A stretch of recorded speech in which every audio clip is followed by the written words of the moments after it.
I support the work that's going on here, because I've got no doubt that Disability Rights UK will make a massive difference to improving the lives of disabled people in the UK.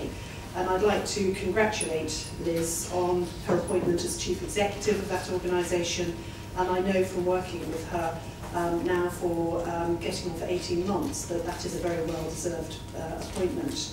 Because RADAR has been at the forefront of the disability rights movement for nearly a century, and the National Centre for Independent Living has helped to give disabled people more choice and control over their own lives for many years too.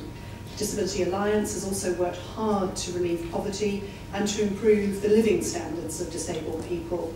And I know that working together, those three organisations will have a profound impact and a positive impact on the lives of disabled people in this country. Everybody in this room knows how much those organisations have done to support disabled people. And I believe that as Disability Rights UK, you'll be very powerful together, speaking with one voice. In the workshops today that Liz just went through, you'll have heard in detail about the way that we're working on government policy, and you will also have heard about the way organisations are already working with government on the shaping of that policy. But how do we get even more input from disabled people in shaping policy in the future?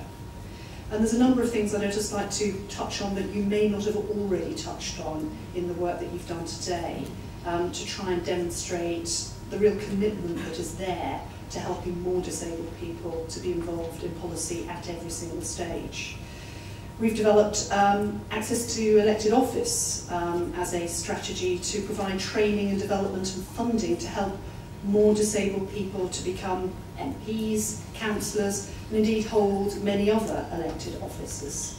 RADAR already has its Disability Dialogue scheme to encourage disabled constituents and local disability organisations to work within the democratic process. But I think the strategy to try and involve even more disabled people in policy making at every level has got to be the right way to go. I recently went along to one of RADAR's receptions to see how their scheme supports disabled people, and I know how effective that is from my own work as a constituency MP, and I hope that the work that we're doing on access to elected office, and I hope many of you may get involved in that, will build upon these ready foundations. I also want to see individual disabled people driving change through user-led organisations.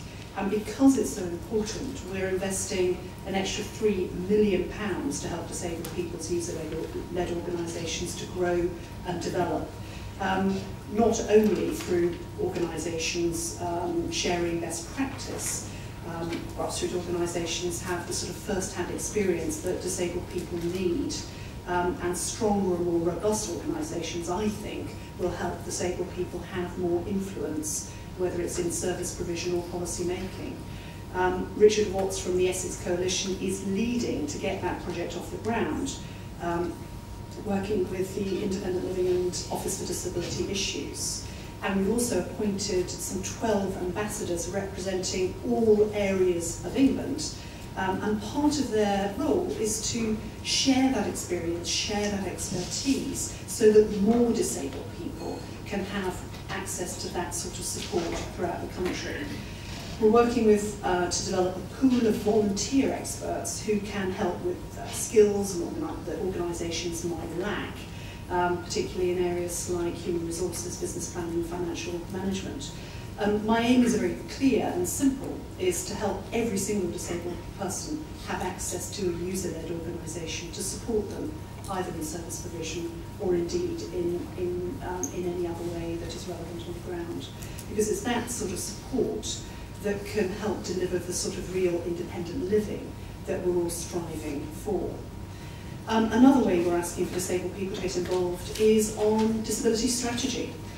Working with ODI, we will provide a framework for discussion to help disabled people be involved right from the word go in the way we are developing our strategy for disabled people in the UK. We're focusing that discussion on realising ambitions, realising aspirations, individual control, changing attitudes and behaviours. And we will be shortly publishing a discussion paper, which again I hope you're able to look at and get involved in, so that you can actually give direct input into the development of that strategy right from the word go. I hope you would agree that that is not only the spirit of co-production, but it's also putting co-production very clearly into practice, whether it's through policy development or strategic development. As I've mentioned previously, I think all of you in this room today are at the forefront of improving the lives of disabled people. You've already done an enormous amount, not just to create a more just society, but also a more equal society for disabled people. And I'm sure that with the formation of Disability Rights UK, you'll be able to continue to do that in the future.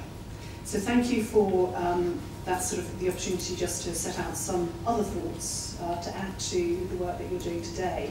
And what I'd like to do is to take the rest of the time to be able to field some of the questions which may have already risen as part of the discussions today, or maybe new questions that arise from the comments that I've made.